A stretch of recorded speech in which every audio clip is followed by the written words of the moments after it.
Hey everyone, and welcome. Today we're diving into a history that I find absolutely fascinating, the evolution of the female voice in popular music. But we're going to look at it from a slightly different angle, through the lens of the technology that was used to actually capture that voice. So let's start with a big question, one that flips the whole script. What if the history of singing isn't really about the voice at all, but about the microphone? What if the singer and the machine are totally inseparable, each one shaping the other over the last 100 years or so? And our story really kicks off with the first huge technological leap, this seismic shift from singers having to sing at a machine to being able to sing with one. Okay, let's go back to 1923. To record a track like Downhearted Blues, an artist like the great Bessie Smith didn't have a sensitive mic to lean on. Her entire technique was born out of pure necessity. She had to belt to use this powerful, almost shouting style, because her voice was literally the amplifier. It had to be powerful enough to physically make an impression on a recording horn. I mean, it was an athletic feat. But then, just a little over a decade later, technology takes this massive jump. The ribbon microphone comes along. And because it was so much more sensitive than those old acoustic horns, it didn't just change how things sounded. It completely rewrote the rulebook on how to sing. You see, this new tech brought a cool little physics quirk into play called the proximity effect. Basically, the closer you get to this new kind of mic, the warmer and richer the bass in your voice sounds. And Billie Holiday? Well, she became the absolute master of this. She used the mic to create this incredible sense of intimacy, almost like she was turning a public recording into a private one-on-one conversation.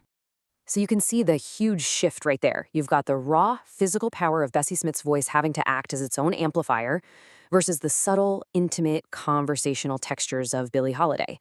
The microphone wasn't just a passive tool anymore. It was now an active partner in creating a whole new way of singing.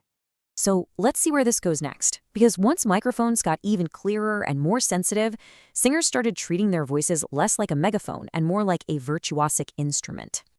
And wow, the mid-20th century was just an explosion of innovation. You had Ella Fitzgerald, whose voice basically became another instrument in the band. She could mimic the lightning-fast runs of a bebop sax. Then you get Patsy Cline, who used new condenser mics to capture this whole new level of richness in her voice. And then Aretha Franklin shows up, a true force of nature whose power was just perfectly built to command the brand new world of stereo recording. Each of them really harnessed the tech to carve out their own unique path. Ella's scatting, that required insane precision. Patsy's mic could pick up all the intimate, breathy textures of her voice. And Aretha's incredible dynamic control, well, that was just the perfect showcase for the power of stereo. And this leads us to the next big question, right?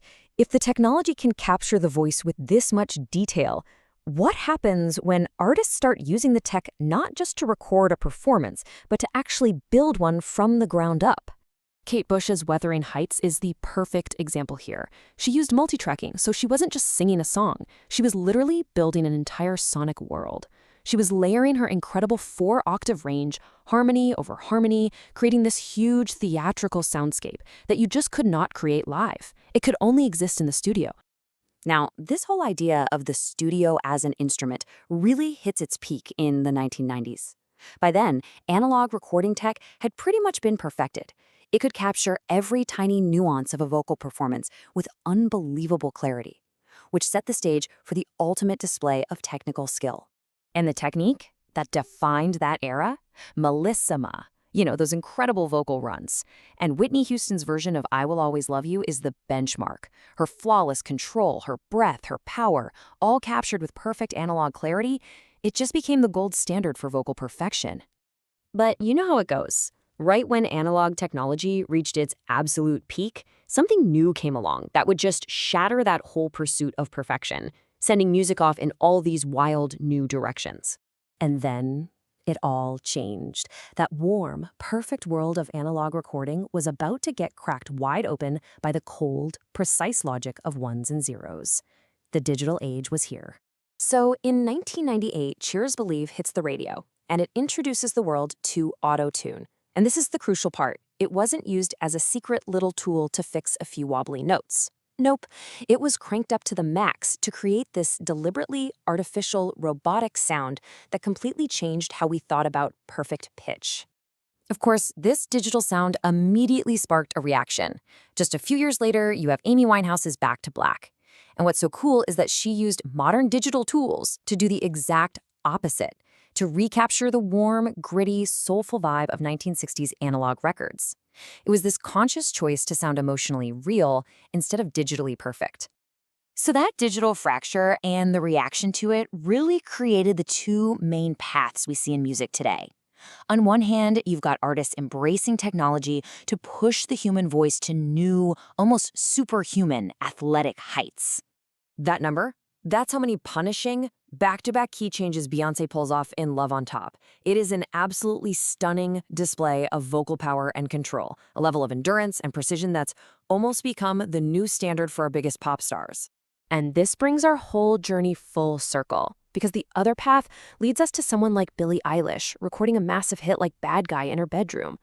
She uses extreme close miking to create this soft, whispery texture that feels like it's happening right inside your head. It's the total, complete opposite of Bessie Smith having to project her voice into a giant horn a century ago.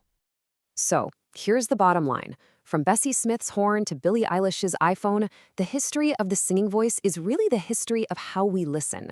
The tools we use don't just capture the art, they fundamentally shape the kind of art that can even be made in the first place.